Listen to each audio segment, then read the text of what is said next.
स्वागत है genius physics and mathematics classes में। जैसा कि हम क्लास 12th का chapter number 9 physics part 2 ray optics study कर रहे थे और उसमें हम लोगों ने क्या पढ़ा था। तो उसमें हम लोगों ने पढ़ा था सबसे पहले ऑप्टिक्स क्या है ना, किस फिजिक्स के ब्रांच को हम ऑप्टिक्स कहते हैं। फिर हमने ये पढ़ा था कि जो ऑप्टिक्स के मेन ब्रांचेस हैं दैट इज रे और geometrical optics and second one is wave और फिजिकल ऑप्टिक्स।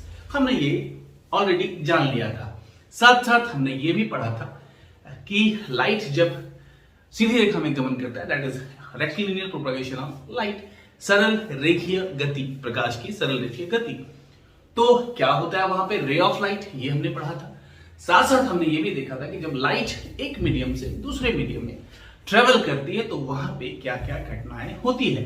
क्या क्या होती थी? Reflection of light, refraction of light और एब्जॉर्प्शन ऑफ लाइट, यानी कि some part of light है ना reflected back in its own medium and some part of light travels in the second medium है ना, that is refraction, जो transmit हो जाता है and the rest of light energy absorbed by the second medium है ना, जो बाकी light energy बचती है वो second medium में absorb हो जाती है, that is reflection, refraction and absorption। ये हमने already पढ़ लिया था। आज हम क्या पढ़ने वाले हैं? तो आज जो हमारा टॉपिक है वो है image formation by a plane mirror, यानी कि जब हमारे पास एक प्लेन मिरर होता है तो वहां पे हम इमेज जो फॉर्म करता है, आप जब कभी भी आईने के सामने खड़े हो जाते हैं तो वहां पे आपका जो इमेज बनता है उसका हम यहाँ पे डायग्राम देखने वाले हैं कि वो इमेज बनता कैसे है। ठीक है, देन हम क्या देखेंगे? तो देन हम उसके बाद देखेंगे कि मल्टीपल इमेजेस जो होती है प्लेन मिरर से वो कैसे बनती है। डिफरेंट एंगल्स पे अगर हम दो प्लेन मिरर्स को रखते हैं यानी एक से अधिक प्लेन मिरर्स को, तो वहां पे हमें मल्टीपल इमेजेस देखने को मिल जाती है। साथ साथ उसका फॉर्मूला क्या होता है ना, कैसे हम फॉर्मूला के थ्रू भी निकाल सकते हैं नंबर ऑफ मल्टीपल इमेजेस। और फिर हम उसके बाद देखेंगे स्फेरिकल मिरर, जिसको हम लोग फिर अच्छे से डील करके पढ़ेंगे।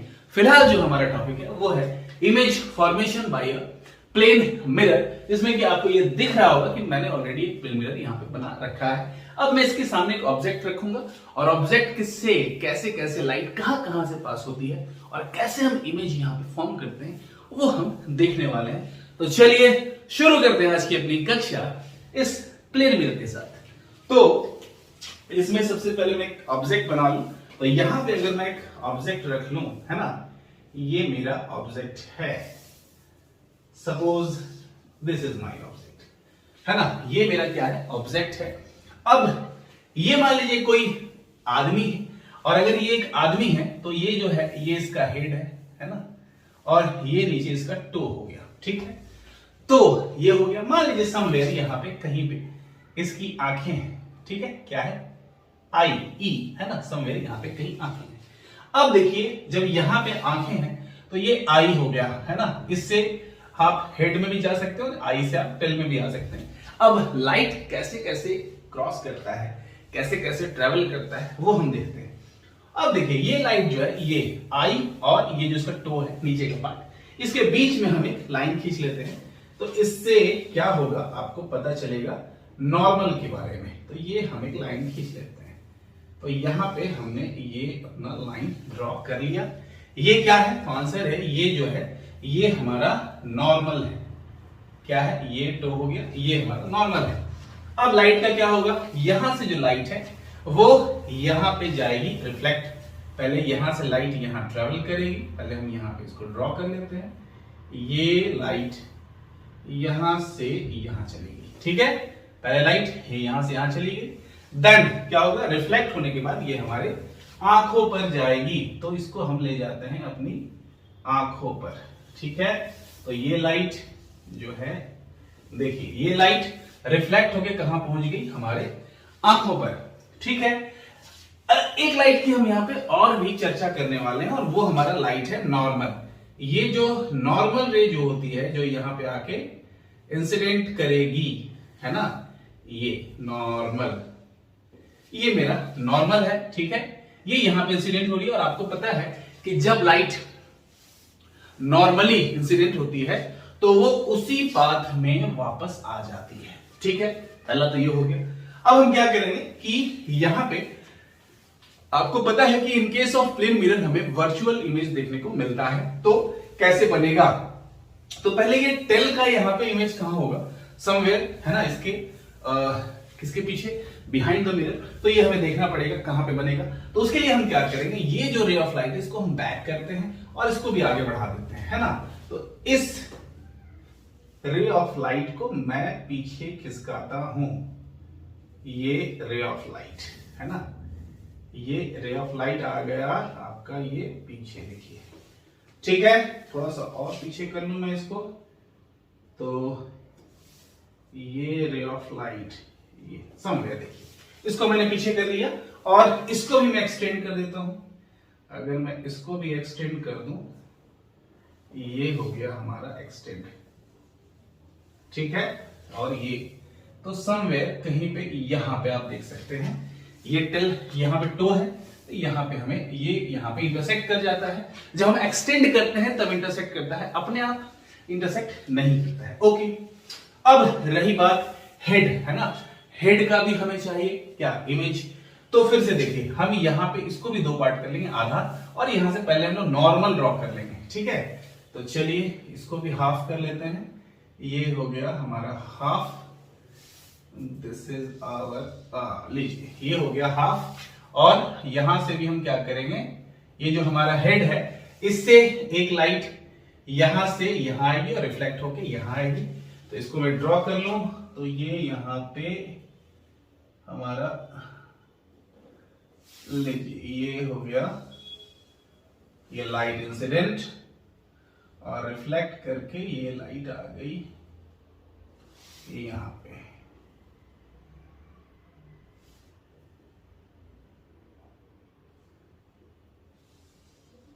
ठीक है। ये लाइट यहां से इंसिडेंट हुई, यहां से रिफ्लेक्ट हुई। अब इसका भी हमें क्या चाहिए, इमेज चाहिए, तो इसको भी हम एक्सटेंड करेंगे, ठीक है। कैसे एक्सटेंड करेंगे, तो फिर से हम जो है यहां से एक नॉर्मल ड्रॉ करते हैं, ये हमारा नॉर्मल हो जाएगा, ये हमने ड्रॉ कर लिया नॉर्मल, जो इसी में जाएगा वापस इसी में आएगा। और ये जो हमें लाइट मिला है, रिफ्लेक्टेड लाइट, इसको हम बैक खींचते चले जाते हैं, तो ये हमारा आ जाएगा समवेयर कहीं यहां पे, ये जो हमारा लाइट है इसको हमने इधर एक्सटेंड कर लिया, और ये जो नॉर्मल था हमारा इसको भी हम इधर एक्सटेंड कर लेते हैं, ये एक्सटेंड, ये भी हो गया, ठीक है। तो ये लाइट यहां पे, इसको मैं थोड़ा अच्छे से बना दूं, ये लाइट यहां पे एक्सटेंड होके आ रही है, ये यहां पे एक्सटेंड होके,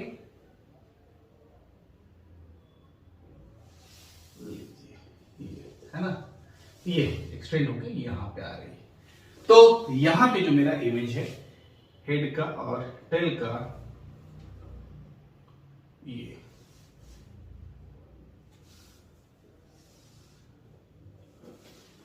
तो ये मेरा हेड का और ये मेरा टेल का जो इमेज है वो मुझे मिल जाता है। अगर मुझसे थोड़ा सा गड़बड़ बन गया हो तो आप इसको अच्छे से बनाएं। इसको मैं फिर से आपको बारीकी से समझा देता हूं कि ये क्या था हमारा, ये था हेड, ये क्या था टेल, यहां पे हमने लिया था आई, ठीक है। सबसे पहले आई और टेल के बीच मैंने बीच से एक नॉर्मल ड्रॉ कर लिया, यहां से ये टेल से ये लाइट इंसिडेंट हुई, रिफ्लेक्ट होकर आंखों पर पड़ी, फिर मैंने यहां से एक नॉर्मल बनाया जो अपने पाथ पे वापस आ जाता है। अगर मैं इसको एक्सटेंड करूंगा इसको और ये लाइट को पीछे एक्सटेंड करूंगा तो ये यहां पे मिल जाएगा, तो यहां पे टेल का हमें इमेज मिल जाता है। और यहां पे आप देख सकते हैं थोड़ा सा ये गड़बड़ हुआ है, यहां पे इसको सीधा कर देता हूं, ये है ना, ये ठीक है। और यहां पे फिर से ये हेड और आई के बीच मैंने फिर से एक नॉर्मल ड्रॉ कर लिया है, और ये नॉर्मल जो है हेड से ये लाइट इंसिडेंट हुई, रिफ्लेक्ट हुई, और ये नॉर्मल अपने पाथ पे वापस आता है। दोनों को मैंने पीछे एक्सटेंड कर लिया तो ये यहां पे आके इंटरसेक्ट कर जाता है और यहां पे हमें मिल जाता है क्या, तो आंसर है इमेज। तो ये था हमारा ऑब्जेक्ट, ये था हमारा ऑब्जेक्ट, और फाइनली ये हमें मिल गया इमेज, ठीक है। तो ये ऑब्जेक्ट और इमेज की जो हम बात करेंगे, सबसे पहले इसका जो लोकेशन है ना, ये लोकेशन इसका कहां होने वाला है, तो आंसर है बिहाइंड द मिरर, है ना, behind the mirror. Okay, number 2, nature कैसा है इसका, नेचर, तो नेचर जो है इसका रियल है या फिर वर्चुअल है। तो रियल कब होता है, जब वाकई में रे ऑफ लाइट आपस में इंटरसेक्ट करते हैं। यहां तो हमने एक्सटेंड करके इंटरसेक्ट कराया है, तो यहां पे ये रियल नहीं है, यहां पे ये वर्चुअल है। तो वर्चुअल इमेज की बात हो रही है, वर्चुअल इमेज। अच्छा, फिर साइज, साइज कैसा है भाई, तो सेम साइज, सेम साइज है ना, जो ऑब्जेक्ट का साइज था उसी साइज का हमें क्या मिल गया, इमेज मिल गया। और चौथा जो हम बात करेंगे कि ये जो है सीधा बना है या फिर उल्टा बना है, तो आप देख सकते हैं यहां पे ये इन्वर्टेड नहीं है, ये सीधा है, इरेक्ट है, तो ये हो गया इरेक्ट। ठीक है, तो हमें क्या मिला, इरेक्ट मिल जाता है। ठीक है, तो यहां पे मैं इसको लिख लेता हूं पहले।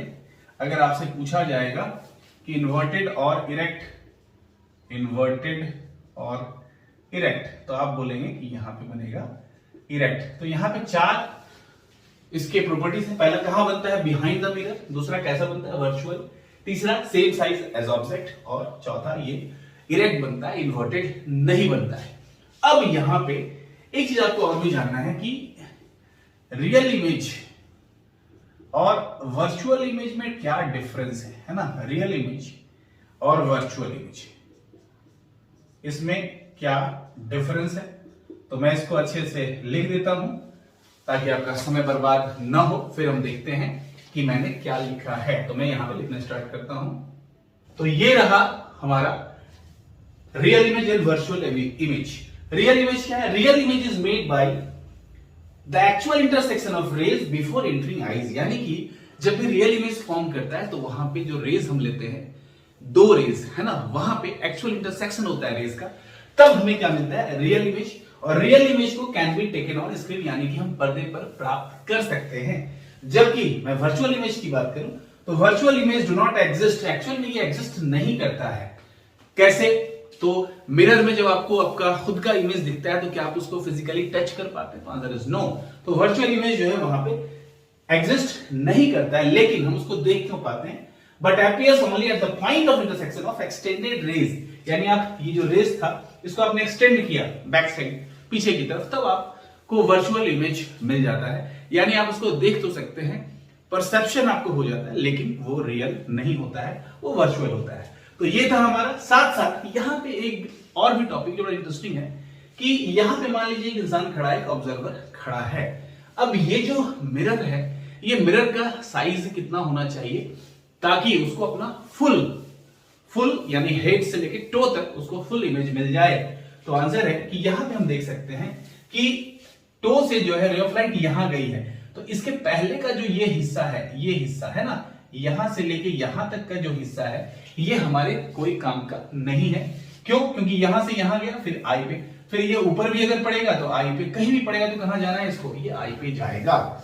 ऊपर की अगर मैं बात करूं तो देखिए फिर से ये यहां पे आके फॉल हुआ है, तो ये ऊपर का हिस्सा भी कोई काम का नहीं है, यानी ये जो हिस्सा है ये हमारे कोई काम का नहीं है। तो नीचे से ये और ऊपर से ये, अब देखिए यहां से यहां देखा जाए तो ये हाफ और ये हाफ है, ऊपर में अगर देखा जाए तो ये हाफ है ना, ये हाफ, यानी कि इस नॉर्मल से ये हाफ, तो ऊपर का ये हाफ कोई काम का नहीं है और नीचे का ये हाफ कोई काम का नहीं है। तो काम का कौन है, answer is this one and this one. ठीक है, यानी कि हमें जो मिरर चाहिए, mirror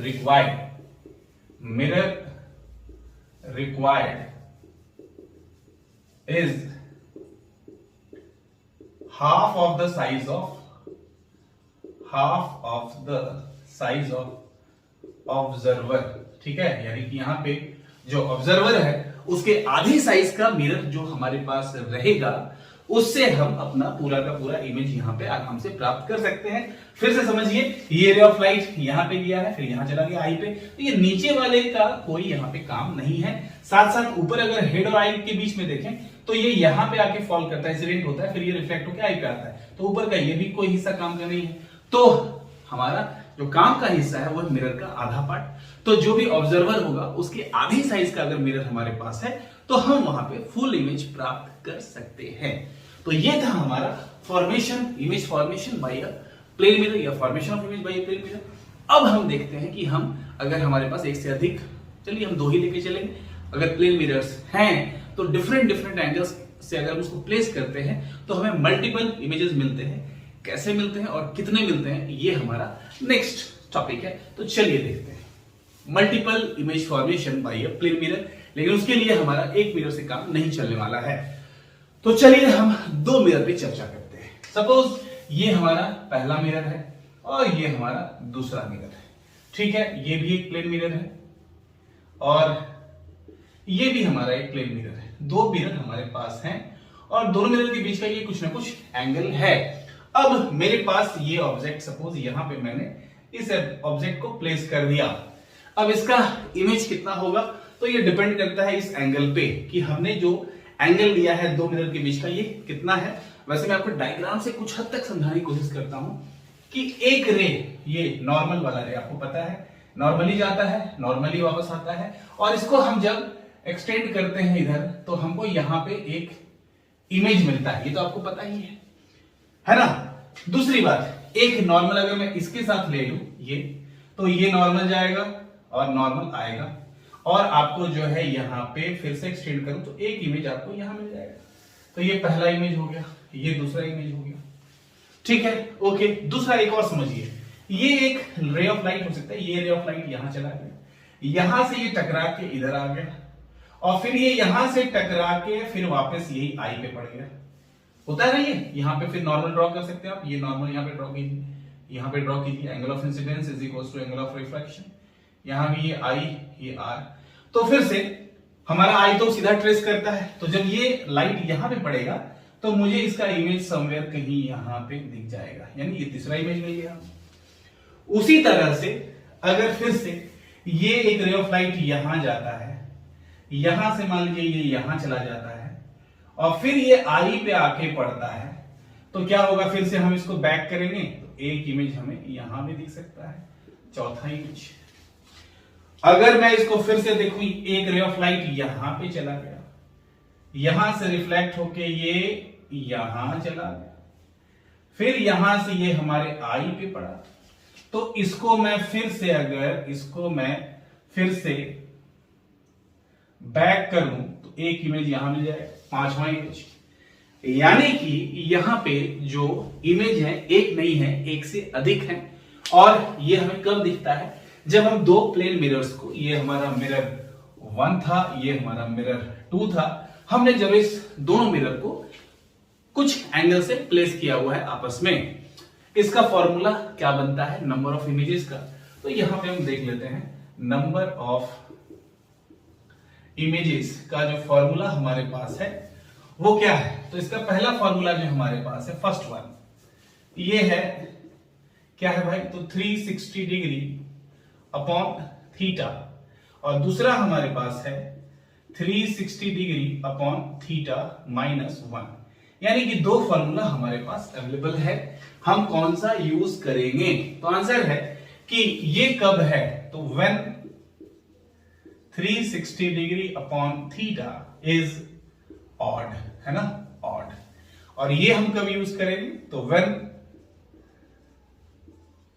360 degree upon theta is even. अगर आपको 360 डिग्री बाई थीटा की आपने वैल्यू निकाल ली, वो इवन आ गया तो आपको एक माइनस कर देना है, और अगर ऑड आ गया है तो कोई परेशानी ही नहीं है। अब आप बोलेंगे सर इवन है तो एक माइनस क्यों करेंगे, तो आंसर है कि जब भी इवन आता है तो ये हमने एक्सपेरिमेंट करके देखा है, प्रैक्टिकली ये हमने ऑब्जर्व किया है कि जब इवन आता है ना तो वहां पे जो 2 इमेज होता है, एक्चुअली आता है इवन, लेकिन वहां पे 2 इमेज आपस में ओवरलैप कर जाते हैं, यानी एक के ऊपर एक ओवरलैप कर जाता है। इस वजह से हमें एक माइनस करना पड़ जाता है।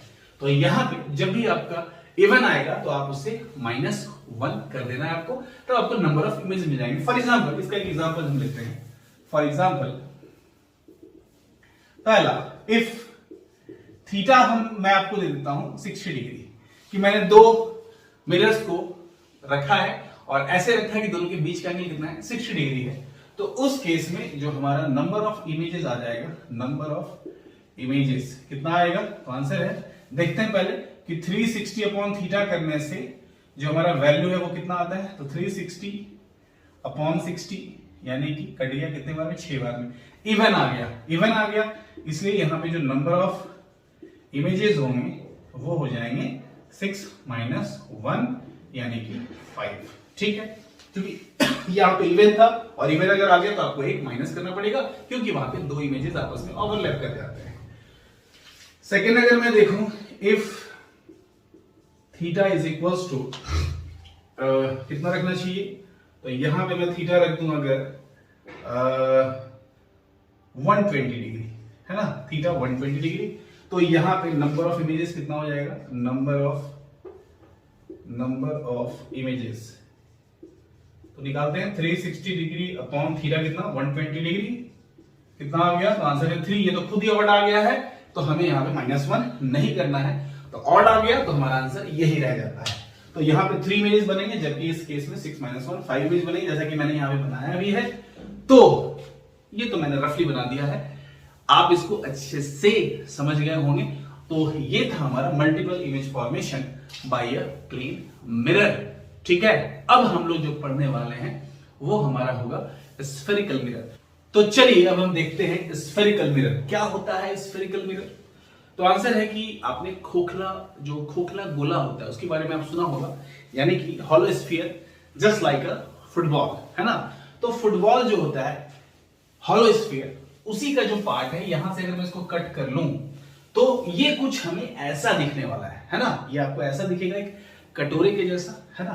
तो ये जो कटोरे के जैसा आपको दिखता है, ये ही स्फेरिकल मिरर होता है। बस अंतर इसमें क्या है कि अगर ये जो बाहरी हिस्सा है, उभरा हुआ हिस्सा, अगर ये आपका पॉलिश्ड है और अंदर का जो हिस्सा है वो अगर रिफ्लेक्टिंग सरफेस है, तो उस केस में ये हमारा हो जाता है कॉन्केव मिरर। लेकिन अगर बाहर का जो हिस्सा है हमारा उभरा हुआ हिस्सा, वो अगर रिफ्लेक्टिंग है और अंदर का जो है वो पॉलिश्ड है, तो वो हमारा बन जाता है कॉन्वेक्स मिरर। तो देखिए, इसको अगर मैं और भी अच्छे से समझाऊं आपको, तो देखिए इसका दो व्यू हो सकता है, एक इसका फ्रंट व्यू और एक इसका साइड व्यू। अगर फ्रंट आप देखेंगे इसका, तो आपको ये कैसा लगेगा, तो आंसर ये गोल लगेगा, है ना। ये कौन सा व्यू हो गया आपका, ये हो गया आपका फ्रंट व्यू। फ्रंट व्यू आपको कैसा लगेगा, एक सर्कल के जैसा। तो ये हो गया फ्रंट व्यू, इसको आप आगे से देखेंगे। लेकिन अगर आप इसको साइड से देखेंगे तो ये आपको कुछ ऐसा दिखेगा, है ना। और इसमें क्या है कि अगर ये जो बाहर का हिस्सा है ये आपका पॉलिश्ड है ना, अंदर क्या है, रिफ्लेक्टिंग है, यानी इनसाइड रिफ्लेक्टिंग सरफेस, है ना, इनसाइड रिफ्लेक्टिंग सरफेस। तो ये क्या है, आंसर है ये है कॉनकेव मिरर। लेकिन अगर ये हमें कुछ ऐसा मिले, ये हमें मिल जाए इस तरह से, ये ऐसे, है ना, ये क्या हो गया हमारा, ये आउटसाइड क्या हमारा रिफ्लेक्टिंग सरफेस है। तो अगर आउटसाइड रिफ्लेक्टिंग सरफेस है, आउटसाइड रिफ्लेक्टिंग सरफेस, और इनसाइड कैसा है, पॉलिश सरफेस, तो ये हमारा है कॉन्वेक्स मिरर, है ना। इसमें आपको ऐसा लग रहा है कि हमने सेंटर को जो है वो प्रेस कर दिया है ना। इस केस में सेंटर जो आप देख रहे हैं, ये हमने इसको ऐसे ठेला, ये ऊपर उठ गया है, तो मैं यहां पे बोल सकता हूं सेंटर जो हमारा है ये रेज्ड हो गया है, यानी ये उभरा हुआ पार्ट जो है वो रिफ्लेक्टिंग है, तो हमारा कॉन्वेक्स मिरर है। और यहाँ पे जो सेंटर हमारा है वो क्या हो गया है, दब गया है, प्रेस्ड है, यहाँ पे रेज्ड है, यहाँ पे प्रेस्ड है, तो ये हमारा जो है ये क्या बन जाता है, कॉन्केव मिरर। इसमें हमने क्या कर दिया है, तो आंसर है सेंटर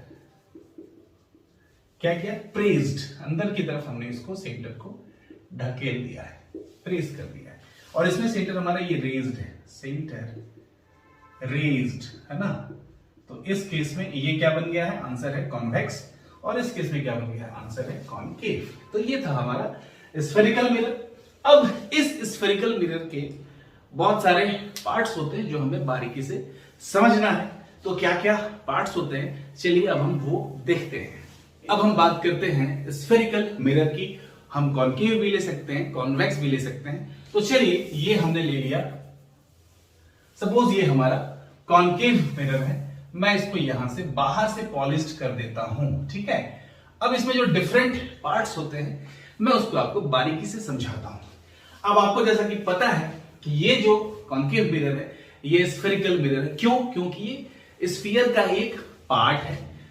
कभी कभी एग्जाम में आता है क्योंकि इसको स्फेरिकल मिरर क्यों कहा जाता है, because it is a part of a sphere. अब देखिए यहां पे ये अगर मैं इसको एक्सटेंड कर दूं तो यहां से ये मैं क्या बना सकता हूं, तो आंसर ये मेरा स्फीयर बन गया। अब इसका सेंटर कहीं ना कहीं है तो ये हो गया सेंटर, ये है ना। ये जो बीच का पार्ट होता है किसका, आंसर है मिरर का। ये जो बीच का पार्ट होता है इसको हम कहते हैं पोल, है ना, पी यानी कि पोल। ये हमारा क्या हो गया, ये हो गया सी, सेंटर ऑफ कर्वेचर। क्यों? क्योंकि ये जो मिरर है ये इस स्फीयर का ही एक पार्ट है और इस स्फीयर का सेंटर यहां पे है सी, तो ये कहलाता है सेंटर ऑफ कर्वेचर। पी क्या हो गया आपका, पोल, सी क्या हो गया, centre of curvature, centre of curvature. ठीक है, तीसरी जो हम बात करने वाले हैं, यहां से P से C का जो डिस्टेंस है यानी pole to centre of curvature, इसको हम कहते हैं रेडियस ऑफ कर्वेचर। क्या कहते हैं, रेडियस ऑफ कर्वेचर। R हो गया हमारा रेडियस ऑफ कर्वेचर। ठीक है, इसका नाम सेंटर ऑफ कर्वेचर क्यों है, रेडियस ऑफ कर्वेचर क्यों है, क्योंकि अगर आपका रेडियस चेंज हो जाए तो कर्वेचर जो होता है ना वो चेंज हो जाता है, कर्व ज्यादा हो जाता है, कर्व जो होता है वो कम हो जाता है, यानी कि लेस कर्वेचर मोर कर्वेचर। कैसे, अगर मैं ये ऐसा ले लूं एक स्फीयर, तो आप देख सकते हैं कि यहां पे ये सेंटर यहां पे समवेयर कहीं पे आ रहा है, तो इसका जो कर्व है इस केस में, है ना, इसका रेडियस कम हो गया तो कर्व क्या हो गया, कर्व यहां पे ज्यादा हो गया। यहां पे देखिए कर्व क्या है, कम है, तो ये रेडियस क्या है, बड़ा है। तो मैं कह सकता हूं कि रेडियस और कर्वेचर में क्या रिलेशन है, तो आंसर है कि मोर कर्व मींस लेस रेडियस और less curve means more radius. तो यहां पे ये जो कर्व है, यहां पे देखिए फिर से ये कर्व क्या हो गया, कम है। अब इसको मैं बनाना चाहूं तो ये जो स्फीयर हमारा बनेगा ये बड़ा स्फीयर बनेगा, तो यहां क्या हो गया, ये यहां पे कर्वेचर जो है इसका वो क्या है, लेस है। तो यहां पे कर्वेचर अगर लेस है तो रेडियस मोर है, अत्यधिक है, और यहां पे जो है कर्वेचर मोर है तो रेडियस लेस है। ये आपको बिल्कुल याद रखना है, इसलिए हम यहां पे कहते हैं सेंटर ऑफ कर्वेचर और रेडियस ऑफ कर्वेचर। ये हो गया हमारा तीसरा, प्रिंसिपल एक्सिस। प्रिंसिपल एक्सिस क्या है, तो वो स्ट्रेट लाइन जो सेंटर ऑफ कर्वेचर और पोल को ज्वाइन करता है वो कहलाता है प्रिंसिपल एक्सिस। वैसे तो एक्सिस हमारे पास बहुत सारे हैं, एक्सिस जो है हमारे पास वो बहुत सारे हैं। आप देखिए यहां से अगर मैं इसको बनाऊं फिर से यहां तक ले लेते हैं इसको हम सपोज, तो एक ये लाइन ड्रॉ कर लिया मैंने, ये है ना, एक लाइन ये हो गया, एक लाइन मैं यहां से ड्रॉ कर लेता हूं, ये है ना, ये हो गया, यहां से भी हो सकता है ये दिस वन, यहां से भी हो सकता है ये दिस वन। तो ये सब क्या है, तो आंसर है कि ये सब भी आपका एक्सिस ही है। सेंटर ऑफ कर्वेचर से जो जा रहा है वो भी एक्सिस है, लेकिन नॉर्मल एक्सिस है। लेकिन जो एक्सिस सेंटर के साथ साथ किससे जाए, पोल से जाए, वो कहलाता है प्रिंसिपल एक्सिस, और बाकी सब जो जाते हैं वो नॉर्मल एक्सिस कहलाते हैं। तो कभी कभी ये बच्चे समझते नहीं इसका नाम प्रिंसिपल एक्सिस क्यों है, इसलिए क्योंकि बाकी जितने भी एक्सिस होते हैं वो सेंटर ऑफ कर्वेचर से तो जाते हैं लेकिन वो पोल से नहीं गुजरते, लेकिन जो सेंटर ऑफ कर्वेचर और पोल दोनों से ज्वाइन होता है उसको हम कहते हैं प्रिंसिपल एक्सिस। तो ये हमारा हो गया प्रिंसिपल एक्सिस, पीसी। पीसी क्या है हमारा, पीसी हो गया हमारा प्रिंसिपल एक्सिस। ठीक है, ये हो गया। दूसरा, इसके बाद जो हम लेते हैं फोकस। फोकस क्या होता है, तो पहले मैं इसको रब यहां पे कर लेता हूं थोड़ा सा, फिर मैं देन इसको समझाता हूं कि फोकस की मैं बात कर रहा हूं। तो ये जो नॉर्मल एक्सिस है मैं इसको हटा लेता हूं यहां से, ये हमारा हट गया नॉर्मल एक्सिस। अब हम बात करते हैं फोकस की। तो फोकस की बात करते हैं, तो जितने भी पैरेलल रेज आते हैं जो प्रिंसिपल एक्सिस के पैरेलल होते हैं, है ना, जैसे ये एक पैरेलल है रे, ये एक पैरेलल है रे, है ना, यहां से ये ले लेते हैं हम एक पैरेलल, ये भी हमारा पैरेलल। तो ये जितने भी रेज पैरेलल आते हैं वो आफ्टर रिफ्लेक्शन ये सभी जो है एक पॉइंट पर जाके मीट करते हैं, है ना। आफ्टर रिफ्लेक्शन ये सभी एक ही पॉइंट पर जाके मीट करते हैं, ये सभी एक ही पॉइंट पर जाके मीट करते हैं, ठीक है। आफ्टर रिफ्लेक्शन में यहां मैंने 4 लिया है, बहुत सारे हो सकते हैं, 1000 में, 100 में, है ना, बहुत सारे रेज हो सकते हैं, सभी आफ्टर रिफ्लेक्शन एक पॉइंट पर जाके मीट करते हैं। इस पॉइंट पर अगर आप एक स्क्रीन को रख दे, तो यहां आपको एक ब्राइट स्पॉट दिखेगा, उसी स्पॉट को हम कहते हैं फोकस। ये हमारा हो गया फोकस, ठीक है। फिर से समझिए, जितने भी पैरेलल रेज आते हैं जो प्रिंसिपल एक्सिस के पैरेलल आते हैं वो सभी प्रिंसिपल एक्सिस के पॉइंट पर आके मिल जाते हैं, और उस पॉइंट पर अगर हम एक स्क्रीन को रख दे तो वहां पे आपको एक बहुत ज्यादा ब्राइट स्पॉट दिखेगा। इवन हो सकता है कि अगर आप यहां पे कुछ कागज को रख दें तो वो जल भी जाए, है ना, जल जाएगा ही।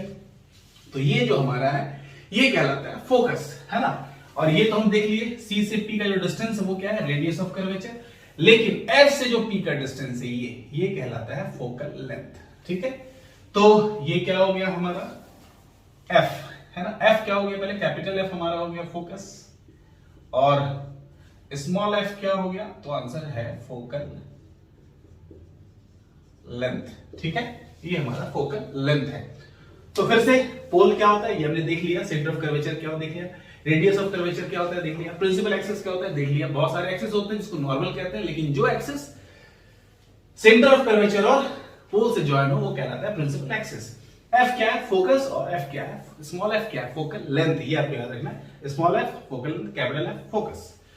और भी यहां पे आपको पता है कि बहुत सारे रेज ऐसे भी होंगे जो पैरेलल तो आ रहे हो लेकिन प्रिंसिपल एक्सिस के पैरेलल नहीं आ रहे हो, तो वो कहां मिलते हैं, तो वो फोकल प्लेन पे मिलते हैं। ये सभी जो है चर्चा हम करेंगे, साथ साथ ये सभी का जो डेफिनेशंस है वो भी लिखेंगे, लेकिन नेक्स्ट लेक्चर में। तो आज के लिए इतना काफी है, हम अपने नेक्स्ट लेक्चर में देखेंगे बाकी आगे हमें जो पढ़ना है, और साथ साथ इसका डेफिनेशंस भी करेंगे। तो अगर वीडियो अच्छा लगा हो तो लाइक करें और चैनल को सब्सक्राइब करें। तब तक के लिए जय हिंद, जय भारत।